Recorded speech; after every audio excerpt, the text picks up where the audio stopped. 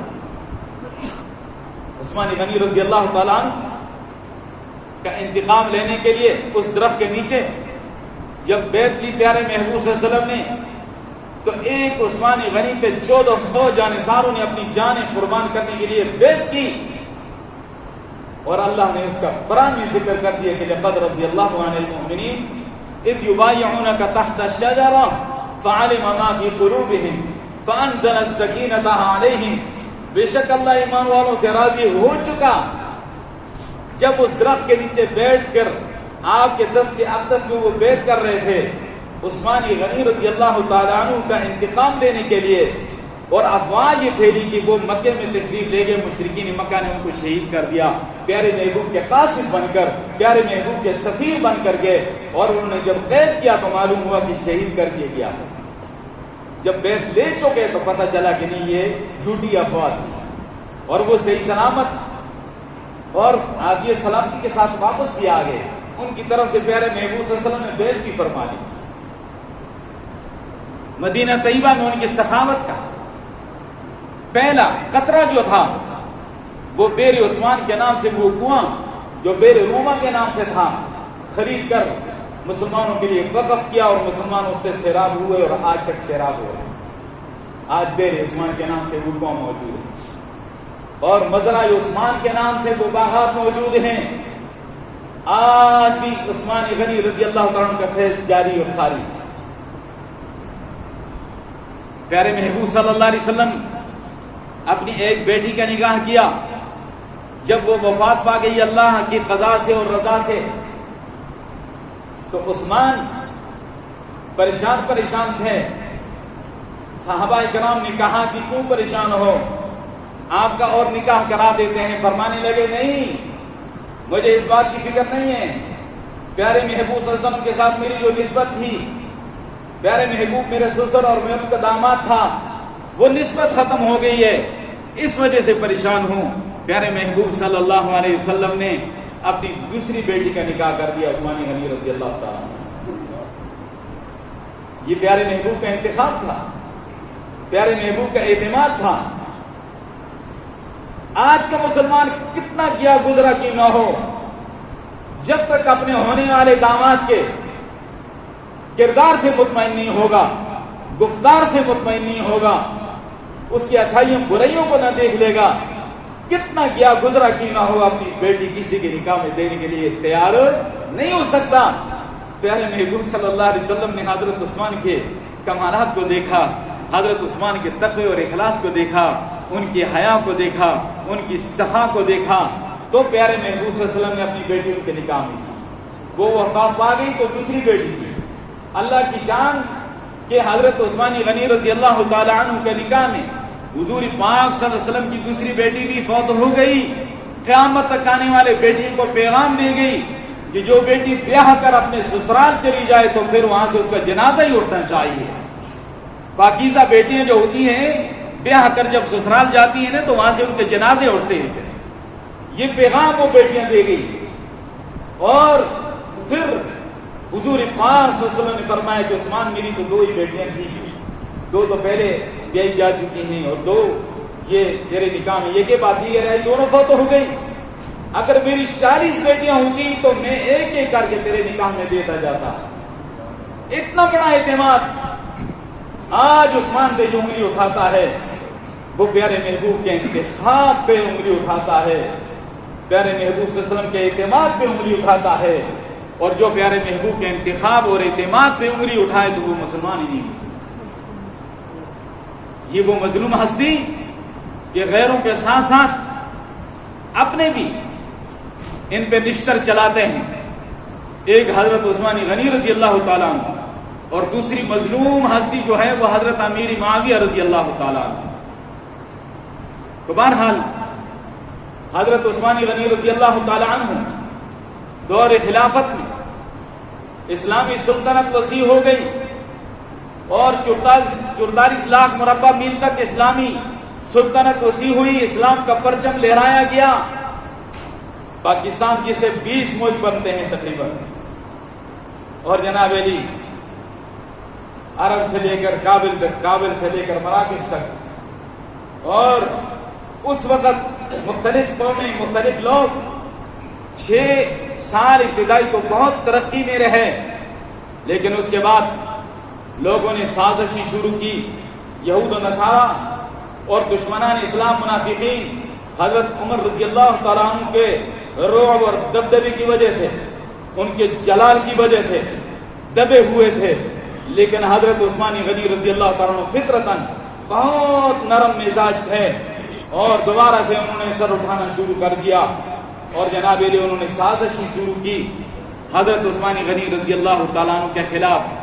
اور جناب علی ایک ملعون شخص عبداللہ ابن سبا، وہ ملعون شخص جس نے اسلام کا لبادہ اوڑا اور اہل بیت کی محبت کا دعویدار بنا، اور بہت سارے لوگوں کو اپنا ہمنوا بنایا، اور صحابہ کرام کے خلاف انہوں نے اس وقت فضا بنائی، اور یہ صحابہ کرام اور اہل بیت کے درمیان تفریق جو ڈالنے کی کوشش کی ہے، یہ اس ملعون شخص نے ڈالی ہے۔ اور اس میں کبھی بات کروں گا کہ صحابہ کرام کا اور اہل بیت کا آپس میں کیا رشتہ اور کیا تعلق ہے، اور ان کے آپس میں کیا رشتہ داریاں ہیں، اور ایک دوسرے کے کتنا احترام، انشاءاللہ آئندہ اس پہ بات ہوگی۔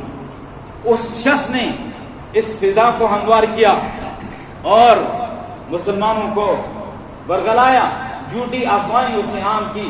اس نے اپنی ٹیم کو بتایا کہ تم نے یہ جھوٹی افواہیں پھیلانی ہیں، حضرت عثمان غنی رضی اللہ تعالیٰ عنہ اور اس کے کابینہ کے جتنے افراد ہیں سب کو بدنام کرنا ہے، اور یہ ٹارگٹ دیا گیا، اور اس کی وہ شیطانی جماعت پورے اسلامی ممالک میں پھیل گئی، اور مسلمانوں اور صحابہ کرام کے خلاف، بالخصوص حضرت عثمان غنی رضی اللہ عنہ کے خلاف ایک فضا بنائی گئی۔ اور حج کا جب موقع آیا تو حاجیوں کا لبادہ اوڑھ کر، احرام باندھ کر، کوفہ سے، بصرہ سے، مصر سے، شام سے یہ مدینہ طیبہ آئے۔ سارے مسلمان بیت اللہ شریف جا چکے ہیں، انہوں نے مدینہ طیبہ میں آ کر محاصرہ کر لیا اور پڑاؤ ڈالا۔ تو حضرت عثمان غنی رضی اللہ تعالیٰ نے حضرت علی رضی اللہ تعالیٰ کو بھیجا کہ جا کر ان سے پوچھیں یہ کیا چاہتے ہیں، تو ان کے جائز مطالبات پورے کر دو۔ حضرت علی رضی اللہ تعالیٰ عنہ کے ان کے مطالبات جو بھی تھے وہ سنے اور جائز مطالبات پورے کر دیے۔ ان میں سے ایک مطالبہ یہ تھا کہ مصر کے جو گورنر ہیں عبداللہ ابن سرح، اس کو معزول کر دیا جائے، ہم اپنی مرضی کا گورنر رکھنا چاہتے ہیں۔ فرمایا یہ مطالبہ یہ، اور اس کے بعد مذاکرات کامیاب ہوئے اور یہ لوگ واپس ہو گئے، لیکن یہود نے اور عبداللہ ابن سبا کے ٹولے نے ایک سازش کی، ایک گیم کھیلا، اور ایک شخص کو اپنی طرف سے خود ایک رکا لکھے دیا، اور یہ لوگ جو واپس جا رہے تھے واپس، ان سے پہلے تیز رفتار گھوڑے پہ ایک شخص کو بھگا دیا۔ انہوں نے کہا لازمی بات ہے یہ کوئی جاسوس ہے یا ہمارے خلاف وہاں کے حاکم اور حکمران اور گورنر کے پاس کوئی شکایت لے کر جا رہا ہے۔ انہوں نے جب پکڑا تو اسے خط نکلا، اور خط جیلی امیر المؤمنین کی طرف سے جاری کیا گیا، جیلی طور پہ خود، اور کہا کہ جب یہ لوگ مصر پہنچے تو ان کا سر قلم کر۔ انہوں نے جب یہ خط پکڑا تو اس کے بعد سے دوبارہ انتقام انتقام کے نعرے لگا کر پھر مدینے کی گلیوں کی فضا کو انہوں نے سوگوار کر دیا، اور جناب علی وہاں کی فضا کو جو ہے اس کے امن کو ختم کرنے کی کوشش کی۔ پوچھا گیا تو کہا کہ اب تو کسی حالت میں بھی ہم نہیں کریں گے، ہمارے خلاف سازش ہوئی اور بدعہدی ہوئی ہے۔ عثمان غنی رضی اللہ عنہ نے فرمایا واللہ باللہ تاللہ ہمیں تو پتہ بھی نہیں ہے، میں تو محصور ہوں۔ یہاں تک کہ 40 دن کے محاصرے کے بعد حضرت عثمان غنی رضی اللہ تعالیٰ عنہ کو شہید کیا گیا۔ 40 دن ان پہ اسی کنویں کا پانی بند کر دیا گیا جو کنواں خرید کر مسلمانوں کے لیے انہوں نے وقف کیا تھا۔ آج تک مسلمان سیراب ہو رہے ہیں، اور اسی مسجد نبی شریف کے دروازے ان پہ بند کر دیے گئے جس مسجد کی توسیع انہوں نے اپنی ذاتی سرمایہ سے کی۔ اسی قرآن کے اوراق پہ ان کا خون گرا جس قرآن پر کو محبت سے، عقیدت سے انہوں نے جمع کیا تھا اور امت کو ایک قرت پہ جمع کیا تھا۔ انہوں نے 3 جھوٹی افواہیں عام کر دی، اور ایک جو ہے سازش تیار کی. وہ 3 باتیں یہ تھی کہ یہ اپنے رشتہ داروں کو نوازتے ہیں، بڑے بڑے لوگوں کو عہدوں سے معزول کر دیا ہے، اور عثمان غنی رضی اللہ تعالیٰ نے قرآن جو ہے تو زید بن ثابت رضی اللہ تعالیٰ عنہ والا نسخہ جو ہے اس کے علاوہ سارے نسخے جلا دیے ہیں. یہ 3 سازشیں انہوں نے تیار کی، جھوٹی افواہیں تیار کی، اور لوگوں نے جناب میری جب جھوٹی افواہ آتی ہے تحقیق لوگ بعد میں کرتے ہیں اور وہ اس پہ عمل درآمد پہلے شروع کر دیتے ہیں. جس طرح کئی دفعہ اسی جھوٹی بات عام ہو جاتی ہے، کسی شخص کو پکڑ کے مار دیا جاتا ہے. جب انکوائری ہوتی ہے، تحقیق ہوتی ہے تو پتہ چلتا ہے کہ اصل حقیقت کچھ اور تھی. یہ جھوٹی افواہیں اور یہ سازش بعض لوگوں کے خواہش کی تکمیل ہوتی ہے. اس طرح کوئی جھوٹی بات سنتے ہیں بغیر تحقیق کے جناب میری اس کو پھیلانے کی کوشش کرتے ہیں، اور ان کی دل کی اور مرضی کی بات ہوتی ہے، ان کی خواہش کے مطابق ہوتی ہے، اس کو دوسروں تک پہنچاتے ہیں. اس لیے فرمایا جھوٹی افواہ پہ کبھی بھی کان نہ دھرو. عثمان غنی رضی اللہ تعالیٰ نے یہ الزام لگایا. وہ اپنے رشتہ داروں کو نہیں، سارے مسلمانوں کو نوازتے تھے. وہ اتنے سرمایہ دار اور مالدار تھے کہ ان کا لقب غنی تھا. انہیں کیا ضرورت تھی بیت المال سے جناب علی جو ہے رقم لے کر اپنے رشتہ داروں کو نوازتے. جہاں تک جو ہے تو یہ بات کہ انہوں نے جو ہے بڑے بڑے لوگوں کو معزول کر دیا، تو انتظامی امور کے تحت کسی کو معزول کرنا یہ وقت کا حاکم جو اس کو بہتر سمجھتا ہے. عمر فاروق رضی اللہ تعالیٰ عنہ نے جب حضرت خالد ابن ولید سیف اللہ رضی اللہ عنہ کو معزول کر دیا، مغیرہ ابن شعبہ رضی اللہ عنہ کو معزول کر دیا، فاتح ایران سعد ابن ابی وقاص رضی اللہ عنہ کو معزول کر دیا، تو اس وقت بھی یہ باتیں ہوئی تھی. حضرت علی رضی اللہ عنہ حاکم ہوئے، انہوں نے بھی کئی لوگوں کو معزول کر دیا. یہ وقت کا حاکم امیر المؤمنین وہ اپنے انتظامی امور کے تحت کسی کو معزول کر دیتا ہے، اس میں کوئی سی بات نہیں تھی. جہاں تک قرآن کریم کے حوالے سے انہوں نے جھوٹ بولا تو اس وقت مسلمانوں کے اندر انتشار پیدا ہو گیا. اسلام جو ہے عرب سے عجم تک آ چکا، اور جناب علی مختلف جو ہے محاذوں پہ مسلمان جو ہے اس میں عجم بھی تھے، اس میں عرب بھی تھے. عرب کی زبان مختلف ہے، جسے آپ ہماری پنجابی زبان ہے یہاں کی اور ہوگی، گجرانوالہ چلے جائیں اور ہوگی، لاہور کی اور ہوگی، پشتو جو ہے یہاں کی اور ہوگی، سرحد کی اور ہے، کوئٹہ کی اور ہے، اور بنو کرک کی اور ہے، افغانستان کی اور ہے. ان کی زبانوں میں بھی عربوں میں فرق تھا اور وہ عربی زبان میں بھی فرق تھا. فرمایا قریش کی لغت کے مطابق قرآن پہ سب کو جمع کیا جائے، اختلاف ختم ہو جائے. اور آرمینیا اور آذربائیجان کے بارڈر پہ جب حضرت زید بن ثابت رضی اللہ تعالیٰ نے لوگوں کو دیکھا، مسلمانوں کو آپس میں الجھ رہے، کوئی کہتا تو غلط پڑھتا ہے، دوسرا کہتا تو غلط پڑھتا ہے، اپنی اپنی لغت کے مطابق وہ پڑھ رہے تھے. اس پہ کبھی پھر بات ہوگی انشاءاللہ. انہوں نے آ کر کہا امیر المؤمنین مجھے خطرہ ہے کہ یہود و نصارہ کی طرح کے مسلمان قرآن کے بارے میں اختلاف نہ پیدا کر دیں، آپس میں الجھ نہ پڑیں. انہوں نے حضور پاک صلی اللہ علیہ وسلم کے گھر سے وہ جو نسخہ حضور پاک صلی اللہ علیہ وسلم کے زمانے میں جو اوراق پہ جن جن چیزوں پہ قرآن لکھا گیا، ابو بکر صدیق رضی اللہ عنہ نے جمع کیا، اور حضرت جو ہے حفصہ رضی اللہ تعالیٰ عنہ کے پاس وہ محفوظ تھا، وہ نسخہ منگایا. زید بن ثابت رضی اللہ عنہ سب سے بڑے کاتب وحی تھے، اور ان سب کو بٹھایا، اور اس کے بعد اس نسخے پہ پوری امت کو جمع کر دیا. قیامت تک کے لیے امت پہ احسان ہے. اگر اس خرد پہ ایک قرآن پہ جمع نہ کرتے عثمان تو پتہ نہیں مسلمانوں میں کتنا تفرقہ پڑ چکا ہوتا. یہ جھوٹی افواہ پھیلا کر ان کو 40 دن محاصرے کے بعد بے دردی کے ساتھ شہید کیا. لیکن 44 لاکھ مربع میل کا حکمران ہونے کے باوجود انہوں نے جناب علی ہاتھ نہیں اٹھایا، فوج کو نہیں استعمال کیا، پیارے محبوب صلی اللہ علیہ وسلم کے مقدس شہر کو کے تقدس کو پامال نہیں ہونے دیا، اور جام جو ہے شہادت نوش کیا. اور اللہ کے پاس پہنچ کے پیارے محبوب صلی اللہ علیہ وسلم نے خواب میں پہلے بتا دیا تھا کہ عثمان روزہ میرے پاس افطار کرنا. اور جناب علی انہوں نے روزے کی حالت میں اور سینکڑوں درجنوں جناب علی غلام آزاد کیے. قرآن کی تلاوت کرتے کرتے وہ اللہ کے پاس پہنچ گئے. تو انشاءاللہ عثمان غنی رضی اللہ تعالیٰ کے جناب علی شہادت کے حوالے سے اس موضوع کو میں نے اختصاراً جو آپ کے سامنے رکھا. آگے حضرت عمر فاروق رضی اللہ تعالیٰ عنہ، حضرت حسین رضی اللہ تعالیٰ عنہ کی شہادت کے بارے میں انشاءاللہ آپ کو بتاؤں گا. اس پہ چند اشعار عرض کر سکتا ہوں. دونوں مغفور مرحوم عثمان حسین. آپ کو معلوم ہونا چاہیے ان کا باڈی گارڈ حضرت حسن اور حسین تھے. ان کے دروازے پہ باڈی گارڈ حسن اور حسین تھے. اپنے چچا سے سبق سیکھا اور کربلا میں جا کے دہرایا. اس لیے یہ اشعار میں نے مناسب سمجھے. دونوں ہی مغفور مرحوم عثمان و حسین، دونوں صابر دونوں ہی مظلوم عثمان و حسین، کس قدر یکسانیت ہے ان دونوں کے مابین، کس قدر یکسانیت ہے ان دونوں کے مابین، ایک ذوالنورین ہے اور ایک نور العین، حیا میں کامل، صفا میں کامل، وفا میں کامل، رضا میں کامل، نبی کا اطاعت شعار عثمان، نبی کے خدمت گزار عثمان، نبی کے دوہرے داماد و دوست عثمان، علی کے ہم صرف یار عثمان۔ اللہ ایک مقدس ہستیوں کی محبت ہمیں نصیب فرمائے۔ واخر دعوانا